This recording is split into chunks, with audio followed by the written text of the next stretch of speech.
정말 소중한 시간을 주셔서 감사와 좀 계면적음해지는 그런 생각이 드네요.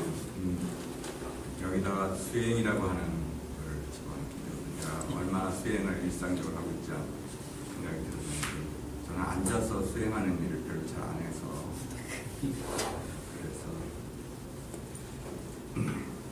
그렇지만 오늘 아무래도 제가 좀 주로 창작을 하지는 못하지만 이 지구상에서 삶에 도움이 되는 것에 대해서 갖다 쓰는 사람으로서는 잘 갖다 쓰는 사람의 한 사람으로 보통 저는 그렇게 얘기하는데, 그 옛날에는 로빈 훗이 부자들한테 돈 물고다가 가난한 사람 돈 준다면, 나는 인중의 지혜가 될 만한 걸 어디서든지 갖고 와서 우리 바닥에서 활동하는 활동가들한테 나눠주는 제 천직을 쌓고 있는 지가 최근에 한 10여 년 됐습니다. 그래서 오늘 이야기와 다음번에 이제 것들이 저한테 의미가 있었으면 좋겠다는 생각이 듭니다.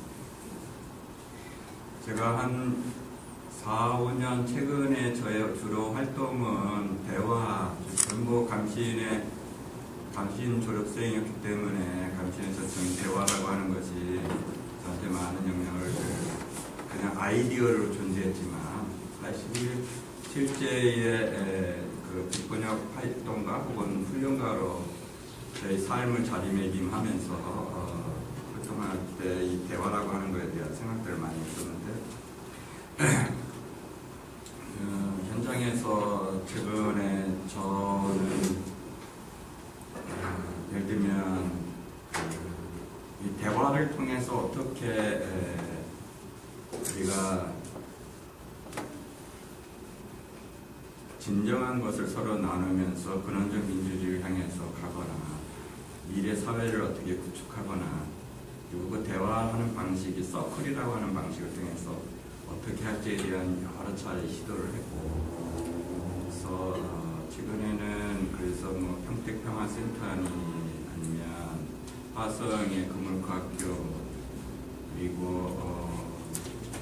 전주의 YMCA나 안산의 4.16 공감 모임이라든가, 그리고 광주의 비폭력훈련센터, 이런 몇몇의 지역에 있는 평화훈련 혹은 평화활동으로 거점들이 형성되면서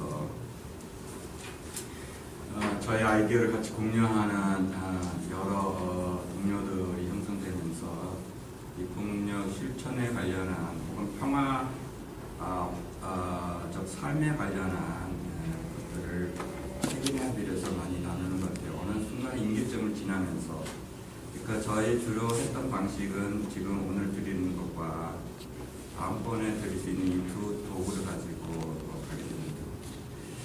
그래서 실제로 회복지 서클 같은 경우에는 학교 폭력 같아서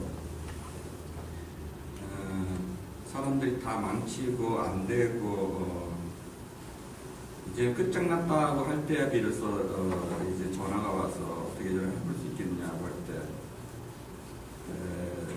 그 서클 방식으로 일단 들어가게 되면 10건 중에 7건 정도는 해결하는 그런 일들을 하게 됐어요.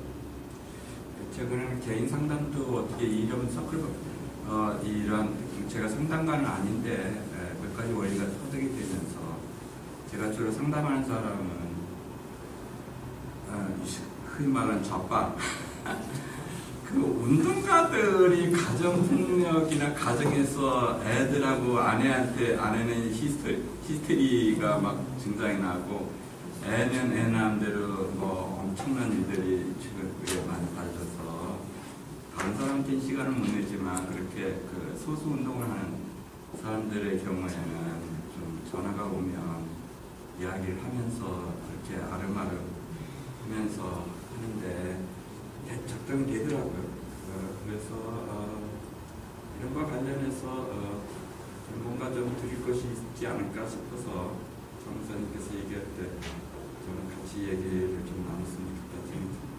한 3가지 정도로 좀 나눌 수 있는데, 우선은 그 대화라고 하는 것이 그 수련과 관련해서 어떠한 함의나 문제 제기가 있을 수 있을까 하는 걸 조금 먼저 좀 이야기를 나누고 싶고요. 그다음 제가 저 앞에 있지만 제가 영향을 받았던 그 두 모델, 임상심리학에서 올라왔던 흔히 알고 있는 마셜 로젠버그의 대부분이 알고 있는 것이 마셜 로젠버그의 임상심리학 계열인데요. 칼 로저스라든가 아브라함 마슬로 이후에 나왔던 긍정심리학 계통에는 이 영역이 하나 있고, 또 하나는 놀랍게도 현대물리학 영역에서 나온 것이 있어요.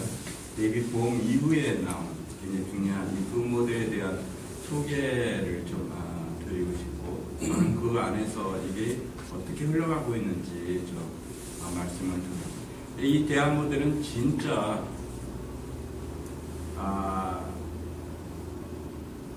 좀 날카로운 상황 속에서 일어나는 것들이었거든요. 이렇게 추상적으로 아카데미에서 일어나는 문제가 아니라 종족 갈등이라든가 이런 데 관련해서 들어가서 어떤 부분이거나 아니면 편견과 집요한 어떠한 그 방식과 관련해서 데이비드 봄 이런 사람들이 제시했던 이런 것들은 현재 학습 조직론이라고 그래갖고 거대한 물결처럼 지금 현재 다가오고 있는데, 왜냐하면 2025년이 되면 불과 이제 한 7년, 8년 남은 이 앞에 그 UN 미래 보고서에 보면, 그 2025년 보고서에 보면 현재 초등학교 2학년 정도, 2, 3학년 정도 들어간 애들은 대학 나오면 자기가 들어갈 때와 나올 때 65%가 새로운 직업을 보게 된다는 것이었고요.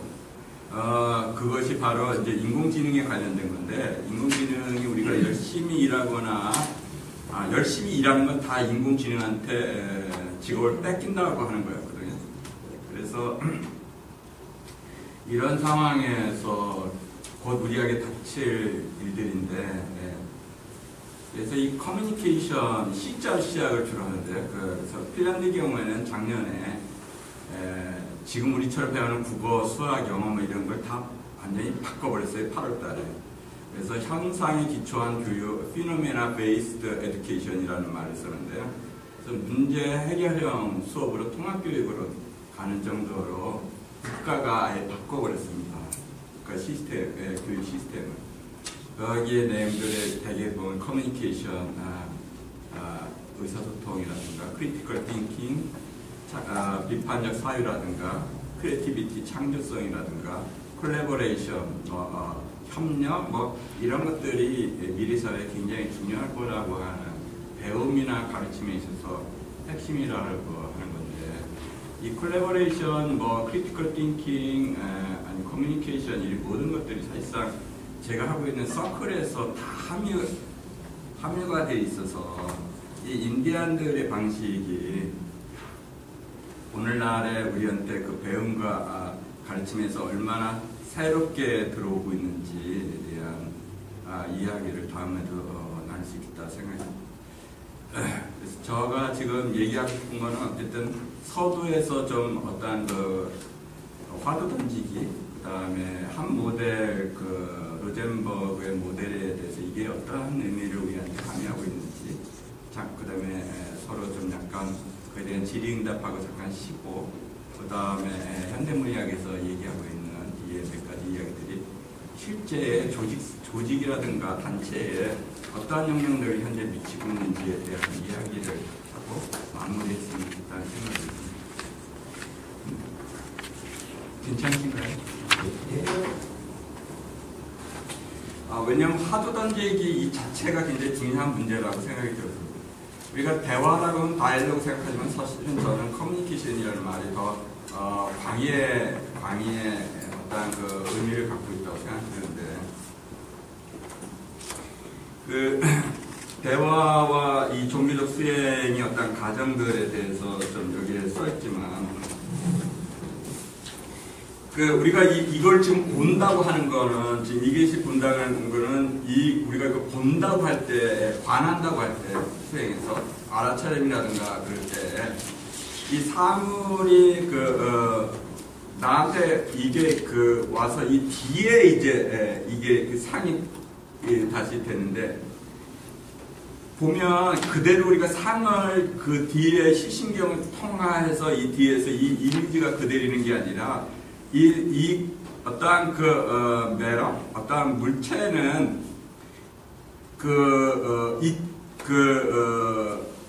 빛알, 그러니까 그 빛의 그 알갱, 에너지 덩어리를 통해서 저한테 파동으로 오죠.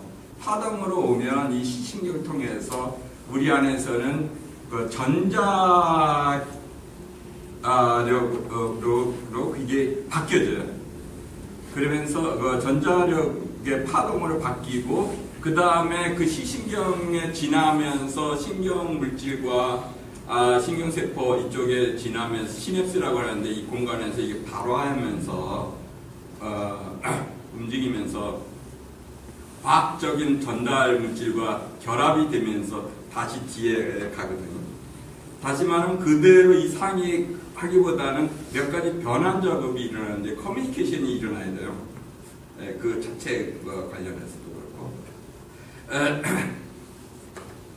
그 현대 물리학에서도 또 다른 얘기를 보면 여기에 있는 그 이미지가 그대로 나한테 하는 게 아니라 아인슈타인 이후에 얘기한 것처럼 시간과 공간이 서로 맞물리면서 의식과 실제 사이에 구분이 별로 없다고 하는 이야기를 최근에 이제 얘기하게 되는데, 관찰된 대상은 그대로 나한테 피사체로 들어오는 게 아니라 관찰자가 참여를 해갖고 관찰 도구를 통해서, 그러니까 서로가 서로를 리얼리티를 만들어낸다고 하는 의미에서 의식과 실제 사이에 구분이 없어지는 이야기를 하는데, 이것도 커뮤니케이션의 일종이죠. 관찰자와 관찰 대상, 그리고 관찰 수단과 관련한 것이 같이 서로에게 참여하면서 우리가 리얼리티를, 실제라고 하는 것을 경험하게 됩니다. 근데 그래서 이 커뮤니케이션이라고 하는 거는 의식과 실제에 있어서 어떻게 연결하는가 라고 하는 문제가, 내가 본다고 할 때에 이 의식과 실제 사이에, 그리고 그 실제를 어떻게 보는지에 관련한 수단과 관련한 여러 가지 것이 같이 연결되어 있을 텐데, 지금까지의 우리의 수행에 관련해서는 직접적인 간접적이든 간에 이 커뮤니케이션이라기보다는 사물을 그대로 직관하는 그것에 관련한 것이 많이 있는데, 제가 지금 초대하고 싶은 거는 우리들이 문제가 많은 이 세상에서 그것이 무엇인가에 대한 그 사물에 대한 직관보다도 사건, 우리한테 무엇이 정말로 일어나고 있는가를 어떻게 알 수 있느냐, 사건을 본질적으로 직관한다고 하는 것을 우리가 어떻게 다가갈 수 있는 거지, 그 얘기와 관련된 문제들이 커뮤니케이션에 있어서 굉장히 커뮤니케이션과 관련된 문제다, 이런 문제들은 무엇이 현상이 존재한다고 하는 것에 대해서 내가 다가간다고 할 때에 나를 명징하게 안에 있는 어떤 생각들을 다 내려놓고 사물의 직관에 관련해서 다가가기를 원했지만, 실제 문제가 많은 어떤 삶 속에서 다가갈 때 사건이 벌어지고 있을 때에는 그렇게 고정된 것이 아닌 역동적인 어떤 에너지들이 움직이고 정보들이 막 움직이는 이 상황에서 진실 여기서 무엇이 일어나는지에 관련해서 어떻게 이것을 알아채리고 그에 대해서 적절하게 대응할 수가 있지, 이러한 것들은 커뮤니케이션과 관련된 문제라는 것이죠.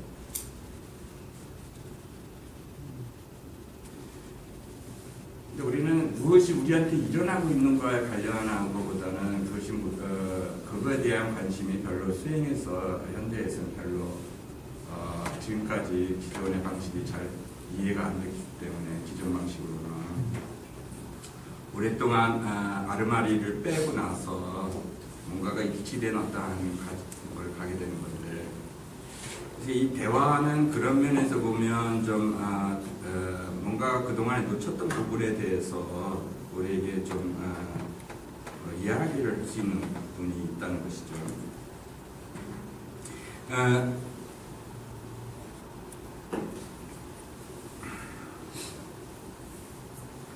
적대적인 두 사람이나 그룹들이 앞에서 완전히 상대방에 대해서 증오와 그리고 자기 견해와 저쪽 견해가 완전히 부딪히면서 있는 이런 상황에서 무엇이 정말 여기서 일어나고 있는가 라고 하는 걸 우리는 어떻게 다가갈 수 있을까? 그래서 거기에서 내면이든 그 전체 상황에서 무엇이 일어날 때 우리가 뭘 봐야 되는 거고, 뭘 봐야 되는 걸까? 여기에서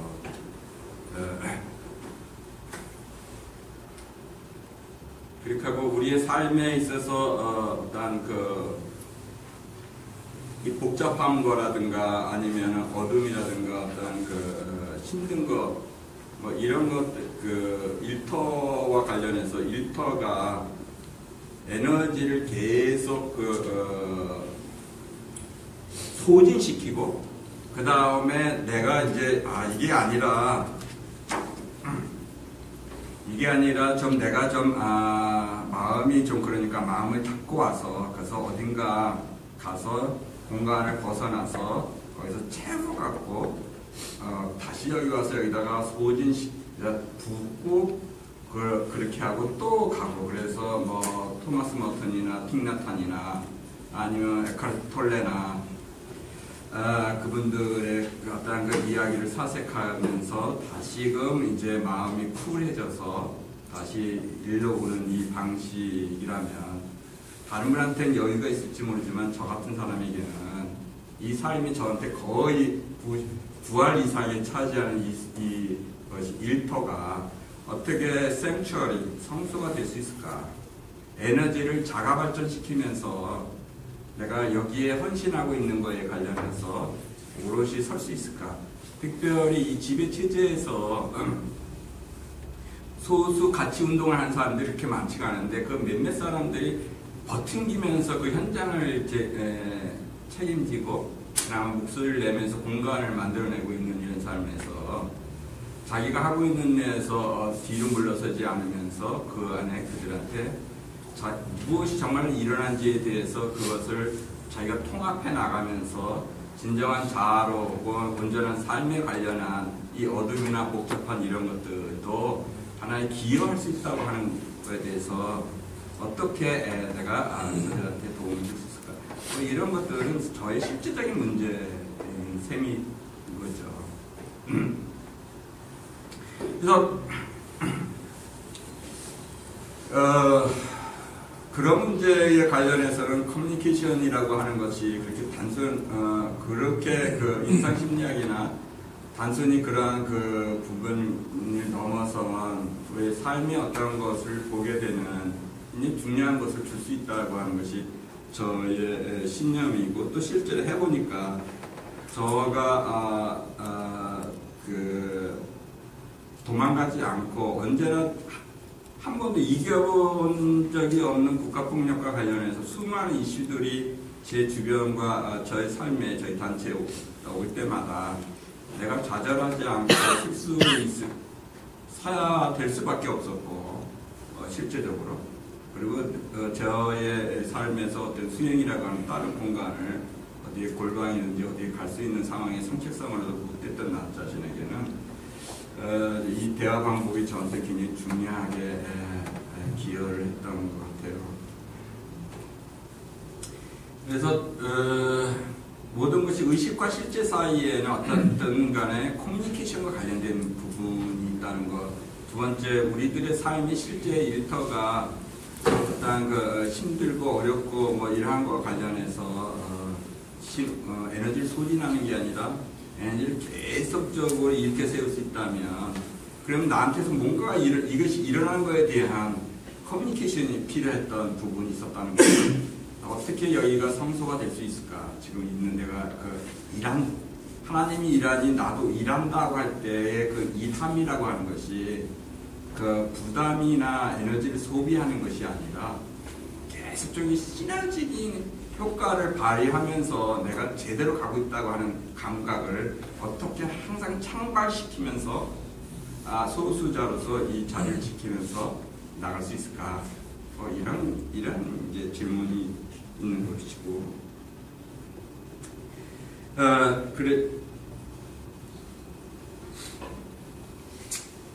네, 이러한 문제와 관련한 거. 그 다음에 세 번째는 그 영성의 물질주의와 관련된 부분인데요. 영성의 지성화에 대한 문제. 개념이나 그 사고를 많이 어떤 명상을 하면서도 불구하고 이 어떤 에너지나 능력으로 표출되지 않는 지적인 어떤 호기심에 관련한 많은 것들에 관련해서 지금까지 비포니스 대화나 그런 것들은 정말 그 능력 부분에 관련한 에너지를 내는 부분에 관해서는 책들은 많지 않지만 아주 단순하지만 실제로 그 평화의 능력과 관련된 부분에 있어서는 계속적으로 쏟아져 나오는 에너지가 보였던 것이고, 그래서 우리들이 갖고 있는 그 영적인 물질주의에 관련한 부분에서 추상화시키거나 지성화시키지 않으면서 실제로 내가 어떻게 소비주의 그런 게 아니라 우리의 원래 본성, 가장 자연스러운 본성 중에 하나예요. 사물이 서로 의존되어 있다면 받는 것과 주는 것이 있는데 주고받음이 언제나 들어가고 나가고 있는데 이 우리의 본래의 그 강력한 본성인 이 기빙이라고 하는 줌에 관련해서 혹은 더 정확하게 말하면 서비스, 상대방을 향하여 내가 주는 이 부분을 어떻게 치열하게 능력화할 수 있을까? 이 세 가지 관점에서 보면 커뮤니케이션이라고 하는 것은 상당히 우리한테 새로운 이해를 하게 됩니다. 그렇게 하고 그것이 과거에는 종교적 전통에서 굉장히 우리의 영역이라 생각한 것이 오히려 딴 곳에서 수행에 관련해서 서서히 막 들어오고 있는데, 그런 것들이 과거에는 심리학을 영성에서 아래로 내고 봤는데 최근에는 이 심리학이, 대인관계 심리학이 뇌과학이나 신체면역 의학, 그러니까 현대 물리학 이런 것 같이 만나지면 동양의 것과 만나지면서 한 10여 년 전에 에카르트 톨레라든가 이런 분들이 굉장히 귀하게 생각하고 몇 명 안 되는 분으로 생각하지만 최근에 나온 2000년대 이후에 보면 엄청나게 많은 곳에서 갑작스럽게 수행을 20년, 30년 하는 그런 과거와 달리 5년 이렇게 짧은 순간에 급격하게 그 현존 수업이라고 하는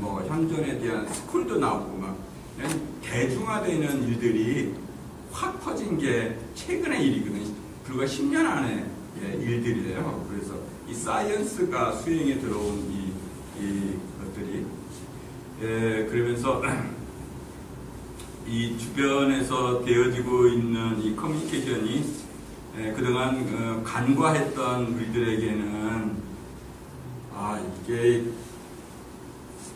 입장이 좀 달라지는 느낌을 제가 최근에 책들을 보면서 많이 봐서 그거에 관련해서 좀 우리가 같이 보완하거나 어떻게 해볼 수 있지 않을까 그런 생각을 갖고 이 자리에 좀 같이 나누고 싶습니다.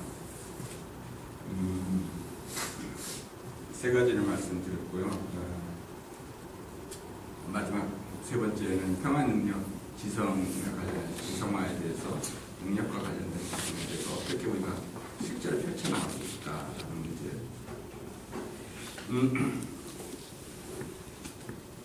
비포니스 대화의 마셜 로젠버그와 그다음에 데이비드 봄은 한 사람과 관련해서 특이한 영향을 받았습니다. 그 사람은 바로 인도의 요기의 중요한 크리스티나 무리티라고 하는 사람이었어요.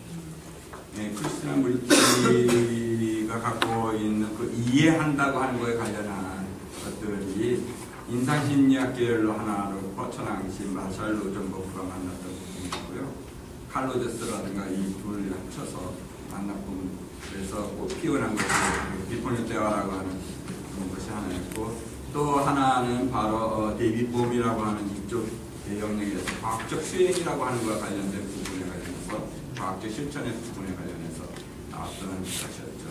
본다고 하는 것에 대한 것에 대해서 두 사람은 각각의 다른 길을 가면서 대화와 관련된 것들을 우리 이 세상에 내놓게 되는데요. 첫 번째 비포뉴 대화하고 수행이 만나지는 것. 여기에 첫 번째 쪽에 제가 썼지만 2번에 MBC와 수행이 만나지는 것. 신성함이라고 하는 걸 어떻게 규정할 것인가. 거룩함이라고 하는 것을. 그것을 또한 두 번째, 어떻게 현실화할 것인가. 이 문제에 관련해서인데요. 이 신성함이라고 하는 것은 존중 어린 연결이 이루어지는 것을 말하고, 이는 특히 자극과 반응 사이에 배움과 성장의 공간을 만들어 거기에서 의미가 흐르는 과정을 만들어 생생함과 풍요로움을 경험하는 것을 말한다. 사물 모든 것이 그 관계로 되어져 있다면, 그렇게 하고,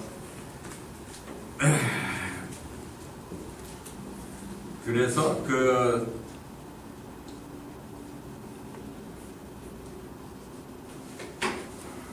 파커 파머라고 하는 퀘이커의 영성 교육자가 종교와 교육의 핵심은 연결하는 능력과 관련되어 있다. 왜냐하면 사물의 리얼리티가 연결과 관련된 부분이었기 때문에 그 연결이라고 하는 것에 관련되어 있다고 하는 것이 우리가 이해가 된다면, 어떻게 존중 어린 연결을 우리가 할 수 있는지, 이거와 관련해서 비포뉴 대화는 신성함을 그렇게 그거와 관련되어 있고, 연결한다고 하는 걸 굉장히 중요하게 생각하고, 그것이 실제로 우리 삶에서 일어나지 않았으면 하는 자극 상황, 다시 한번 갈등 상황이든 폭력 상황이든 그 상황이든, 아니면은 사람으로 말하면 상황이 아니라 사람으로 말하면 지옥에서 온 도전적인 어떤 사람, 지옥에서 온 아이라든지, 아니면 심리적인 실제라면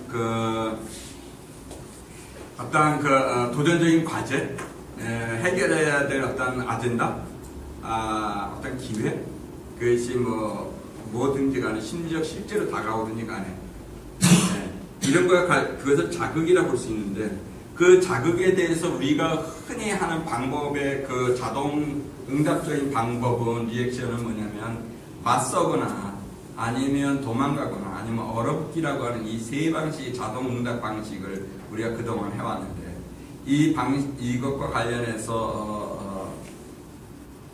되어질 때의 그 결과는 그 사람 내면의 상처나 관계의 분리나, 아니면 그 사람들이 소속한 공동체가 흔들려지면서 무너지는 이러한 것들을 주로 이제 경험하기 때문에, 그러한 자극에 관련해서 그걸 인지했을 때에 내가 그러한 자동 반응의 응답이 아니라 배움과 성장이라고 하는 어떠한 것을 어떻게 돌릴 수 있을까?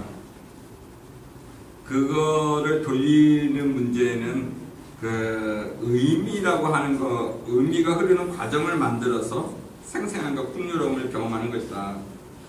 그래서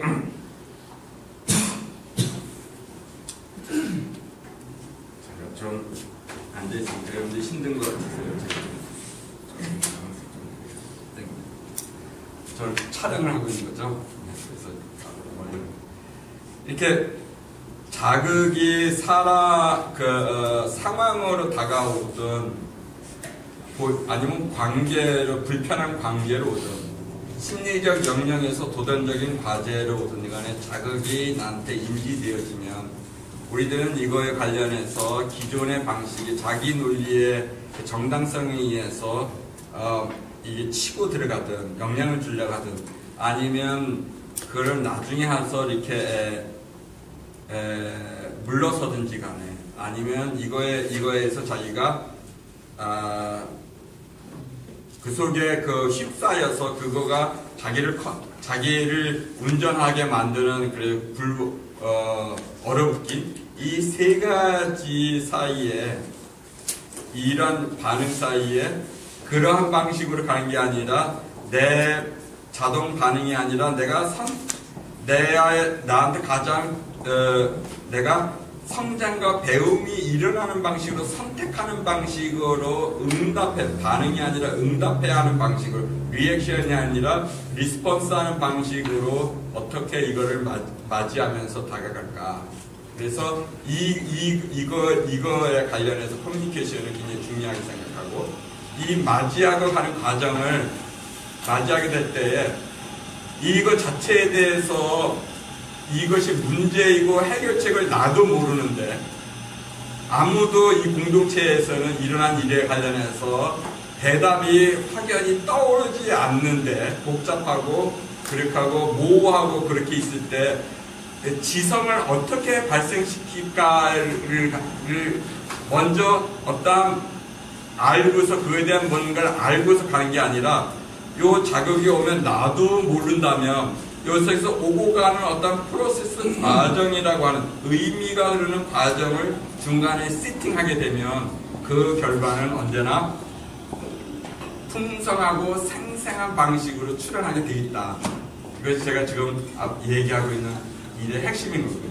예를 들면 우리한테 거칠고 힘든 것이 그 플러그인에서 뭔가 정보가 들어오게 되면 그 결과가 가정에서 아름답고 선한 것이라고 하는 것을 프린트 아웃으로 나오게 된다면 이 사이에는 소프트웨어 프로세싱이라고 하는 것이 존재하기 때문에 이 둘 사이가 가능해지는 거거든요. 이 프로세싱이라고 하는 것이 바로 커뮤니케이션과 관련된 부분이고 이 커뮤니케이션이라고 하는 걸 소프트웨어를 여기다 어떻게 설치하느냐에 따라서 이 결과가 나오는데 대개 이렇게 한 사람은 여기 있는 사람은 저 사람이 나쁜 놈이라든가 뭐 그런 어떤 딱지를 갖기 때문에 고정언을 가지고 하기 때문에 프로세스에 대한 개념을 모르기 때문에 커뮤니케이션이라고 하는 개념을 모르기 때문에 언제나 선한 의도든 뭐 어떠한 중요한 뭐가 있더라도 결과는 비참해지고 자기가 원하는 방식으로 결과가 안 나오는 방식이 오기 때문에 이 두 사이의 연결점의 가운데를 어떻게 우리는 커뮤니케이션이라고 하는 프로세스를 여기다 집어넣을 건가. 그래서 항상 나한테 다가오는 것이 항상 다가오는 것이 결국은 배움과 성장이 되는 혹은 그 커뮤니티도 배움과 성장으로 결과가 나오도록 하는 방식을 우리가 어떻게 그럴 때 그 프로세스 안에서 지성이 발생한다는 것이죠.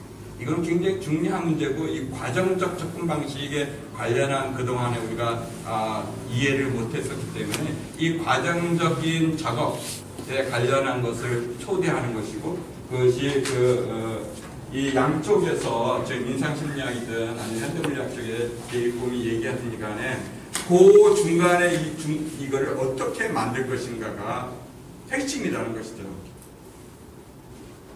예를 들면 여기에서 우리가 어떤 피튀기는 어떤 논쟁을 하게 되는 거에 있어서 각자가 다른 의견을 가지고 나하고는 전혀 대치가 되고 있는 말을 나아가 볼 때는 엉뚱한 말이라 하는 걸 저쪽에서 나와 같이 하고 전혀 이해가 되지 않는 것을 얘기하고 있는 순간에 우리는 이 과정적 과정을 모른다면 저 사람은 언제나 여기 대부분이 나하고 여기 있는 사람들이 다 괜찮다고 생각하고 4분의 3 괜찮은데 소수자인 저 사람이 왜 자기가 여기서 얘기한 사람들의 다 지성도 수많은 사람들인데 자기가 옳다고 주장하는 저는 판단이 들고 이 전체 분위기를 망치는 저 사람에 대한 불편함이 있고 그래서 제가 옳다고 하는 논리와 저 사람이 갖고 있는 이미지, 저 사람에 대한 이미지가 맞붙으면서 논쟁과 논쟁이 이제 대결할 텐데요. 예, 그 대화는 그러한 저 사람이 왜 저런 식으로 여기에서 했어라고 하는 그 판단이나 어떠한 그 이미지에 관련해 있고, 이 궁지가 모순이 발생했을 때, 양쪽에 모순이 발생할 때 그 모순에서 그 거치고 힘든 것이 플러그인 됐잖아 이제. 그러면 우리가 원하는 저분을 잃지 않고 우리가 함께 가고, 우리가 하고 있는 아젠다가 굉장히 풍성한 아젠다, 우리를 생명력 있는 아젠다에 우리가 합치하는 그 문제와 관련해서 하려면 프로세싱이 필요하다는 것이죠. 그 프로세싱, 그래서 처음에는 나도 내가 이 상황에서 들어올 때는 대답을 모르겠고, 저분한테 태클을 거는 것에 대해서 기분도 나쁘고, 저분도 마찬가지고 해서 전혀 뜨악한 이 상황에서 대답을 모르고 있는 상황, 어떻게 지성이 발생하냐 이거죠. 이 지성을 발생시키는 과정을 만들어내는 프로세싱을 우리가 하게 되면, 저 사람의 인격의 문제가 아니고 내 어떤 스마트한 나의 어떠한 그 지성의 모자람이 아니라 각자 안에 있는 소중한 것들이 연결되어지는 방식으로 프로세스를 만들어내서 거기에서 가장 중요한 것들이 서로한테 동의가 돼서 나갈 수 있도록 하는 방식을, 프로세싱이라는 걸 어떻게 만들 것인가, 이런 부분이 되어지는 거거든요. 그래서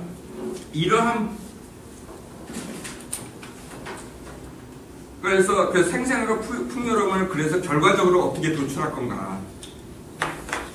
그래서 연결의 존중 어린 연결이라고 하는 거가 단순히 그 윤리적인 문제를 넘어선 굉장히 작동이 있어 굉장히 중요한, 혹은 삶의 굉장히 근본적인 문제, 존재론적인 문제에 연결되어 있고요. 그리고 우리가 서로 자극과 반응하는 이 사이에서 그런 프로세싱을 만들어내서 의미가 흐르도록 하는 과정을 세팅해 놓고, 그 다음에 그 결과가 너한테도 나한테도 소중한 것에 대해서 내가 맛보고 우리의 의견을 통해서 굉장히 시너지가 되는 풍성한 결과에 대해서 서로가 기쁜 윈윈하는 그런 결과를 경험하게 만드는 것, 나는 이거를 우리는 신성함이라고 표현합니다.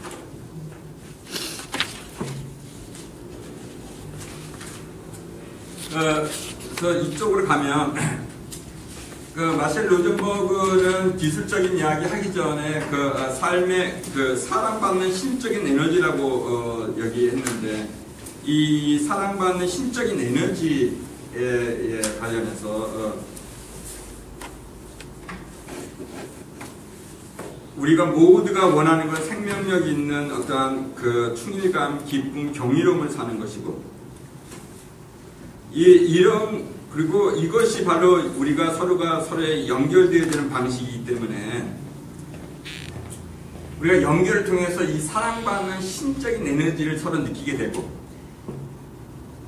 그리고 우리가 보고 맛보고 느끼고, 나 자신 우리 모두가 신적인 에너지고, 그래서 그러한 연결 방식을 통해서 나도 우리 모두가 사랑받는 어떤 신적인 에너지가 연결되어 있다고 하는 것. 그래서 추상적이지 아니라 그 에너지, 그 충일감, 생생함, 풍요로움, 그걸 눈에 그대로 보는 거고 경험하고 있는 경험체로 우리가 느끼고 있는 거기 때문에 신도 살아있고 에너지도 살아있고 나 자신도 살아있다는 느낌이 있고 우리 조직도 살아있다는 느낌이 있고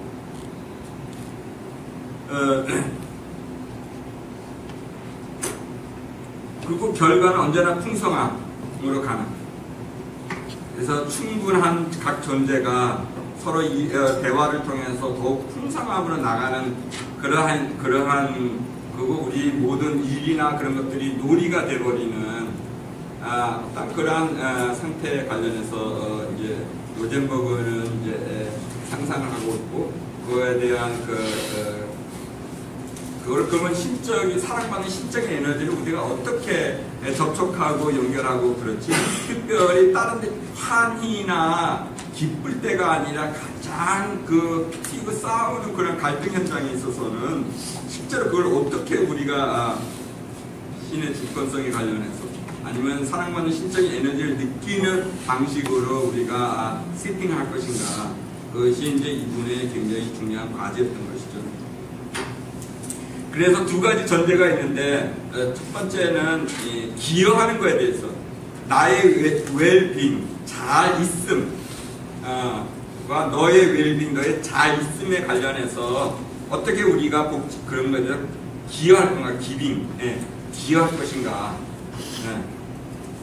그래서 서로 기여하는 걸 통해서 우리는 삶과 연결되어 있고 그 자체에서 기쁨이 솟는 것이고, 두 번째로 영성과 사랑이라고 하는 것이 단순히 필링의 문제가 아니라 액션이라고 하는 행하는 거에 두잉과 관련돼서 일어나는 문제라는 거.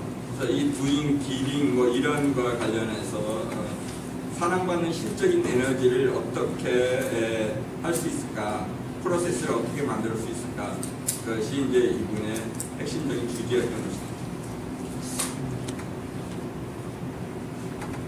그래서 여기에 보면, 이쪽에 보면 MBC 영적 수행은 사랑받는 신적 에너지에 대해서 의식하고 어떻게 그것에 대해 연결할 것인가에 대한 것이다. 그래서 그거를 이제 네 가지 단계로 이제 관찰, 느낌, 욕구, 부탁하기는 하는데 그거를 좀 놔두고 어쨌든 기반만 조금 더 얘기를 해봤으면 좋겠는데요. 그래서 그 아래 보면 영적 기초는 타인에게 있는 신적 에너지와 타인 안에 있는 신적 에너지와 연결을 하고, 그리고 그들을 내 안의 신적인 것과 연결을 시도하는 데 있다. 왜냐하면 자신과 서로 간의 내부에 있는 신적인 것과 진실로 연결될 때 그 사람은 어느 다른 것보다 서로의 복지에 기여하는 것에 즐거움을 갖게 됨을 내가 믿기 때문이다. 로젠버그의 말입니다. 그래서 우리가 타인과 우리 안에 있는 신적인 것과 연결된다면 일어나는 것을 즐길 수 있게 된다. 그리고 그것은 영적인 기초이다. 이 장소에서 폭력은 불가능하게 된다. 우리가 신에 대해서 지성하는 것로부터 벗어나 우리가 사랑받는 신적 에너지와의 직접적인 연결을 한다면 우리는 하늘을 경험하는 매 순간을 얻는다.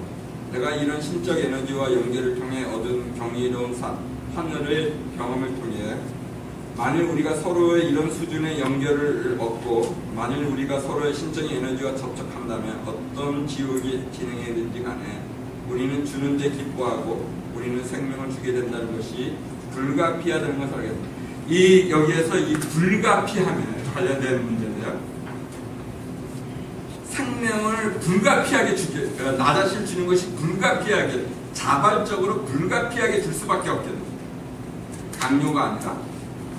이 불가피성에 대해서 참 재밌는 건데, 이게 억지로가 아니라 저절로 그렇게 될 수밖에 없고, 그렇게 내가 주는데 기뻐하게 되고, 그럴 수밖에 없는 이 불가피성에 관련해서 이 불가피함에 관련한 이야기를 로젠버그는 이야기를 합니다.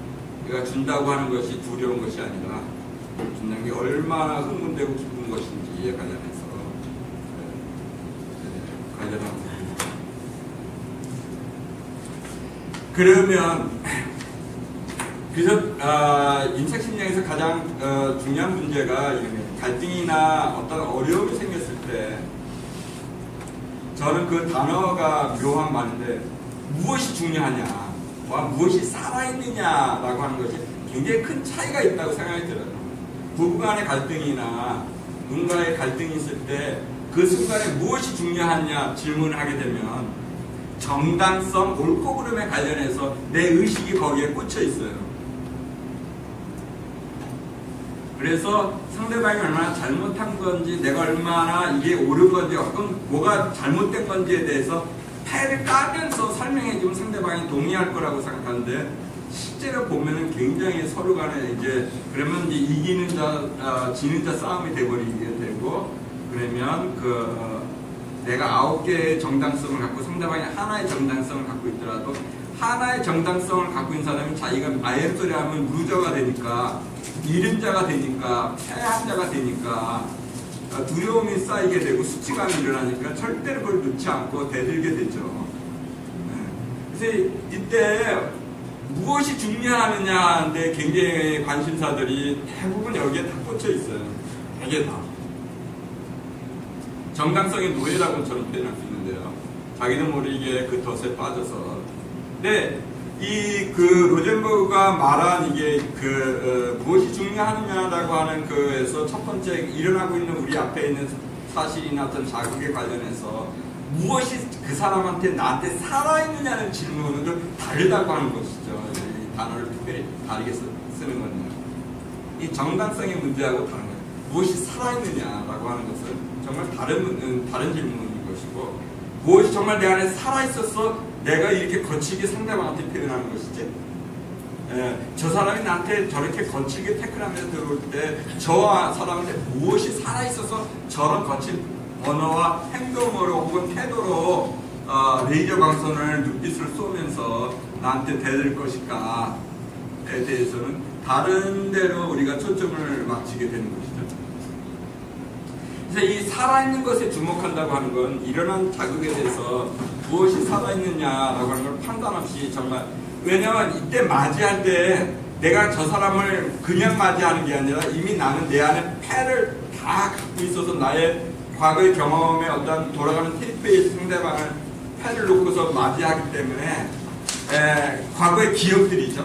예를 들면 어쨌든 상대방의 판결이든 뭐든 간에, 그래서 실제로 일어나는 것에 대해서 자극에 대해서 판단 없이 먼저 관찰한다는 것이 굉장히 중요한 것이다. 그래서 자극과 반응이 있으면 이 자극을 주목할 때, 주목하면서 의식이 발생했잖아요. 제가 지금 여기를 주목하게 되면 제가 이쪽의 리얼티를 안 보게 되죠. 보지 않죠.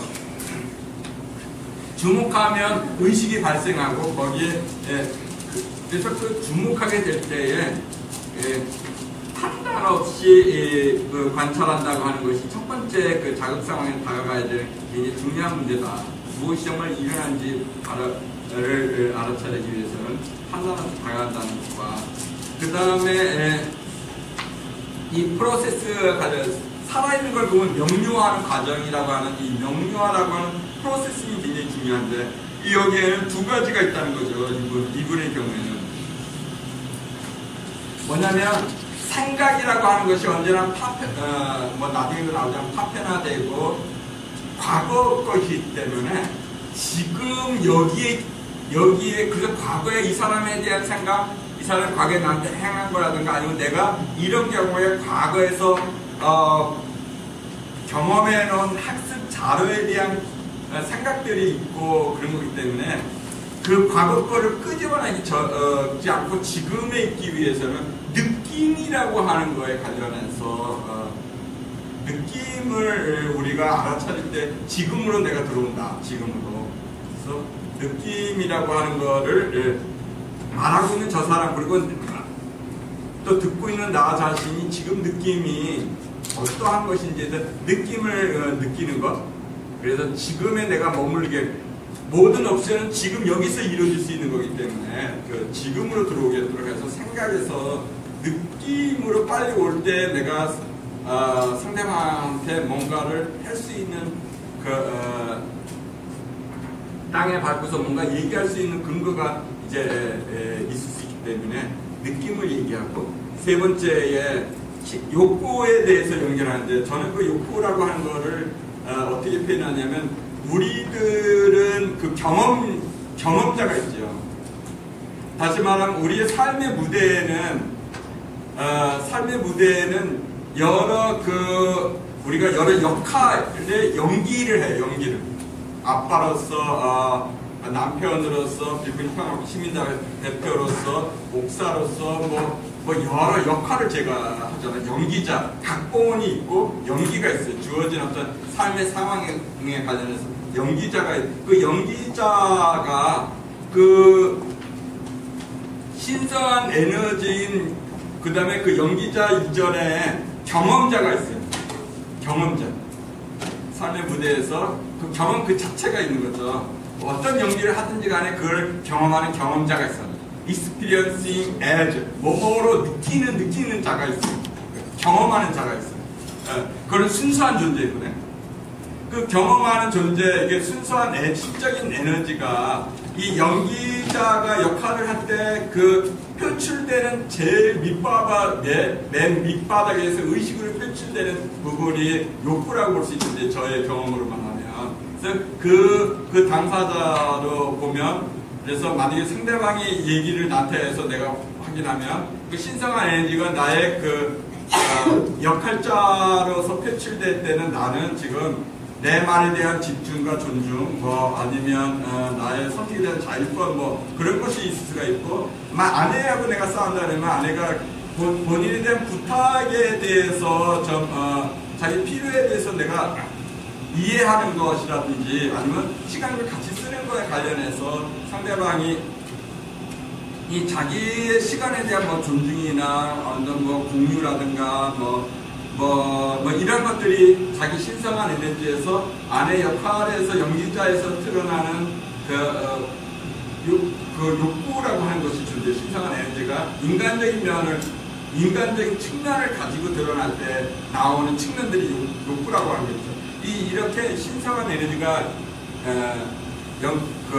경험자가 그런 연기자, 역할자에 관련해서 각자가 갖고 있는 인간적인 측면의 신성한 에너지의 인간적인 측면들이 있는데, 의식되어 있는 측면들이 있는데, 그것들을 우리가 이제 연결하게 되죠. 그래서, 당신은 내가 들어와서 청소에서 같이, 당신의 시간에 대한 존중과 내가 협조해주고, 그리고, 당신에 대한 배려와 돌봄, 이런 것들이 필요한 거고, 나 같은 경우에는 나의 선택에 대한 라든가 아니면 물어보고서 해줄 수 있는 그런 존중이라든가 이런 것들이 필요한다면, 이 각자에 있는 그 신성한 살아있는 것에 관련해서 연결을 통해서 그러면 어떻게 서로 그거에 대해서 상대방한테 기꺼이 기여할 수 있지? 줌이라고 하는 것이 우리의 강력한 본성적이고 강력한 에너지라고 했으니까, 본성이라고 얘기했으니까. 그래서 어떻게 내가 상대방한테 기여할 수 있는지, 서로에게. 그래서 이런 자발적 기여의 부분에 관련해서 아이디어를 내서 쌍방을 더욱 풍성케 하는 방식으로 우리가 요구에 대해서 부탁을 하거나 아니면 응답을 하는 방식으로 나가게 된다. 그래서 루덴버그는 이렇게 살아있는 것을 주목하고 명료하고 그것을 기여하는 이 세 가지 방식, 세 가지를 하나의 일련의 프로세싱이라고 하는 방식으로 세팅하고 그걸 가지고 이제 수많은 변화들이 일어나는 것이었죠. 그래서 결과가 서로의 풍성한 삶에 관련된 부분입니다. 어떻게 우리가 가져오게 할 수 있을까? 당신을 위해 삶을 더 놀랍게 하기 위해서 내가 무엇을 할 수 있는가? 그래서 이렇게 되면 우리는 어떤 생생함과 그리고 풍성한 삶에 관련해서 제가 아까 설명드린 대로 그것이 어떠한 것이 인풋이 됐든 간에 이 생생함과 풍성함이라고 하는 아웃풋과 관련해서 이 세 가지 방식에 관련해서 관찰과 느낌 욕구, 두 번 명료하는 과정, 그리고 서로 기여하는 이 세 가지 작동 시스템을 세팅할 때는 이 프로세싱을 하게 되면 모든 것은 그렇게 바뀌어진다, 저절로. 이러한 영혼의 연금술, 혹은 상대방을 맞이하고 대화하는 연금술에 관련해서 루덴버그가 이해했던 것이고, 실제로 이걸 아주 이렇게 단순한 방식에 의해서 많은 사람들이 대화 관련해서 자기 사람들이 큰 도움이 됐다고 하는 고백들을 우리가 듣게 되는 것이죠. 제가 스톱을 할게요.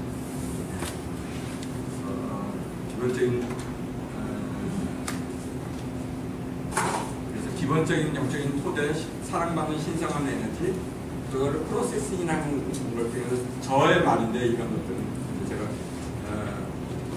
제 말을 다시 푸는 건데요. 그래서 지금 흔히 얘기하고 있는 관찰, 느낌, 욕구, 다 이런 것들이 그러한 거에 근거해서 나온다는 것을. 방편, 불교로 말하면 그런 도구